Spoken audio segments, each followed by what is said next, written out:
Hello and welcome everyone to a new episode of the Cycling Frogcast. My name is Anthony and I'm your host today, and we're gonna talk again about news in the cycling world.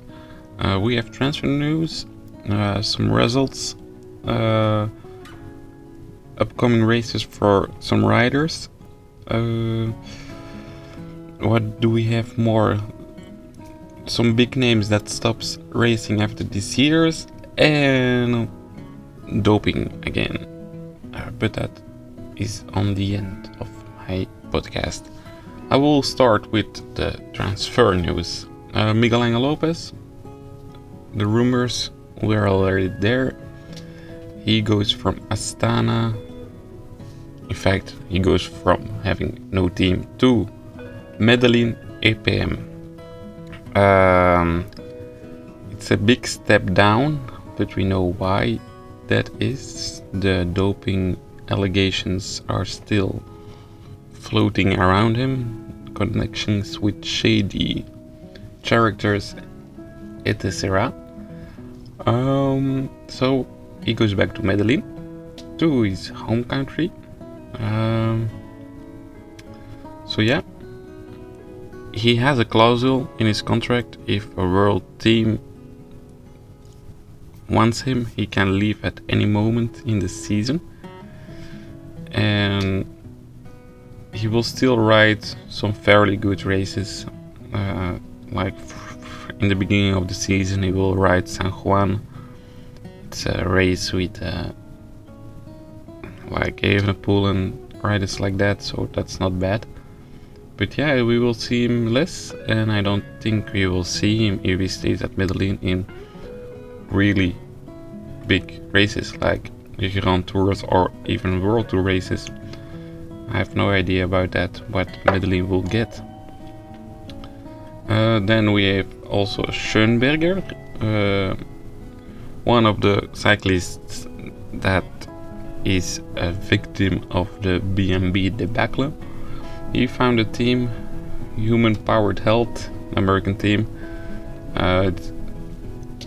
I will say it's the new BMB, like size, and you can compare them. Like BMB last year, it's not the best team, but it's also not the worst team. Schoenberger, yeah, the curious what he can do. 20 years old. He's an attacker, didn't win anything yet, but maybe in a new environment he will shine again. And happy for him that he found a team, of course. Then we have a weird transfer. Not really weird, but it's not a cyclist. But I think it's important enough to mention. Alan Piper, going back to UAE Emirates. He was sick. He took a year off. And he proposed himself to work again for UAE. We know someone is gonna be really happy with that. Tadej Pogacar, of course. He was the architect about behind his first Tour de France win. I hope he's in good health, and it can be really important for Pogacar and the team in general that he's back. Talking about Pogacar, we know his schedule a bit until the Tour de France. He will start in Jaén Paraíso Interior. It's a new one-day race in Spain. Last year won by Lutsenko. It's a bit a Spanish Strade Bianche kind of thing. So you will start there, and then of course the UAE Tour, which he won 2 years in a row, I think. Then he will ride the Strade that he won last year also, after a phenomenal attack, 50 kilometers. He will stay in Italy because he will do the Tirreno Adriatico and Milan San Remo. Then going to the cobbles of Dwars door Vlaanderen, the Ronde van Vlaanderen, and then he will leave the cobbles for the hilly classics, La Flèche Wallonne, Liège, Bastogne, Liège, And then the only thing further known about his schedule is the Tour de France. We don't know if he will ride anything else or that's it. We also have the schedule from Mathieu van der Poel after the World Championships in the cyclocross. He will start Strade Bianche, that he also won, Tirreno Adriatico, Milan-San Remo, Ronde van Vlaanderen, Paris-Roubaix, Tour de Suisse and Tour de France. And after that the World Champs on the road. Interesting to see that he will ride Tour de Suisse, like Wout van Aert. He said himself that he will prefer to win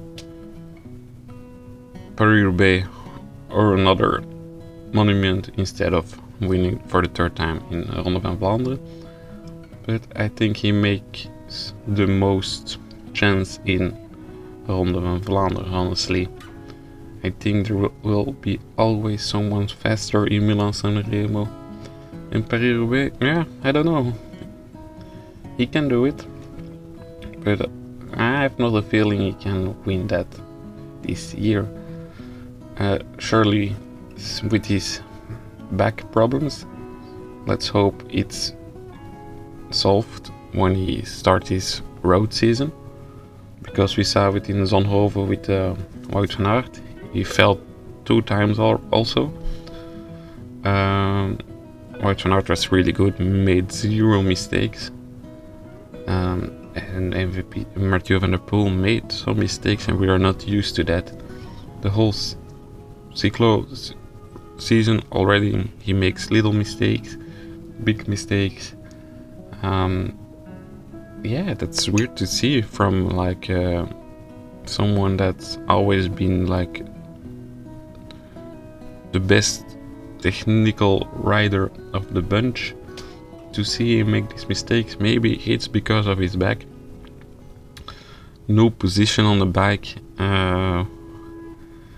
There's a lot of possible reasons, or just bad luck stint, and in 2 weeks when he becomes world champion in the cyclocross we forget all about this.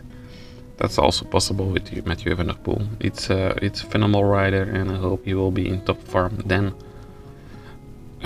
Also, Ghana has made his agenda open to see. San Juan, he will start, and then Tirreno, Milan-San Remo, Gent-Wevelgem, Paris-Roubaix, the Giro. I'm really curious to see him in races like Gent-Wevelgem and Paris-Roubaix. You would say he's made for Paris-Roubaix. It's like the Italian Tom Bonen, physical and looks and etc. So I'm really curious to see him there. I think with some dedicated training to that, he can be world class on the cobbles.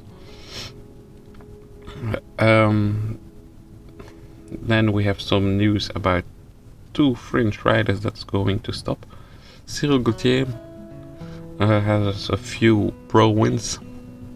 Of course, he was riding for BMB.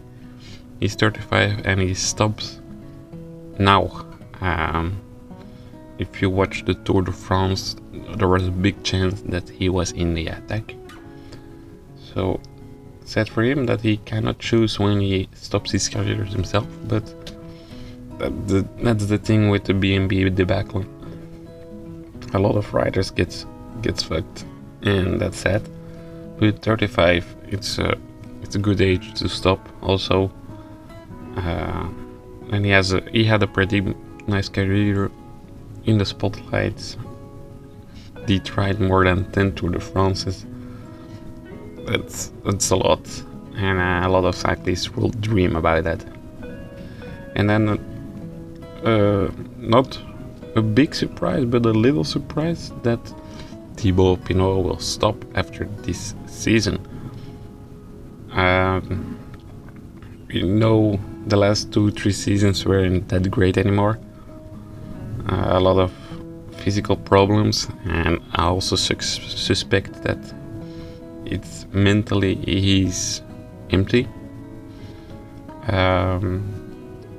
He will ride maybe 6 months longer if he becomes French champion. He promised that to his teammates. But he had also an amazing career. Almost 40 professional wins. Wins in the Tour de France, stage wins, top 5 classification in the Tour de France. He won Il Lombardia, and when I was scrolling through his participations, I found it quite funny, and it was Il Lombardia is also the only monument he ever rode. So he didn't ride Ronde van Vlaanderen and Paris-Roubaix. You can say something for that because he's not the type for that. But he also never rode Milan-San Remo, and he never rode Liège-Bastogne-Liège. I find that interesting. But he won his monument, and that's amazing. He had an amazing style, always attacking. Maybe the pressure was also too high on him. He was a hope of the French nation to win a big tour, but yeah, other riders were in the way and other talents. And then we will end with a sad story. I don't want to spend too much time around it, but yeah, it happened, so we have to mention it. The cycling team V52 FC Porto, of course it doesn't exist anymore after the doping problems around it. 10 riders have got in trouble with government, 2 managers also. So they made a doping plan for the riders in 2020. You would say it's not possible anymore in cycling, it doesn't happen anymore, but you see on the lower level a lot of these riders nobody knows. And suddenly in the Volta in Portugal you see them shine. It's sad. The riders knew about it, they were not forced to take doping. And yeah, it's crazy that it still happens, and it gives the sport a bad name. So yeah, that's that. I will not spend too much time about it because it makes me mad, it makes me angry, disappointing. Yeah, that's it. I thank you all for listening. Leave a like if you like this.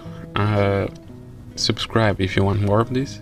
Keep the channel, keep an eye on it, because soon a compilation will come from the Santos Tour Down Under, from the 10 last winners.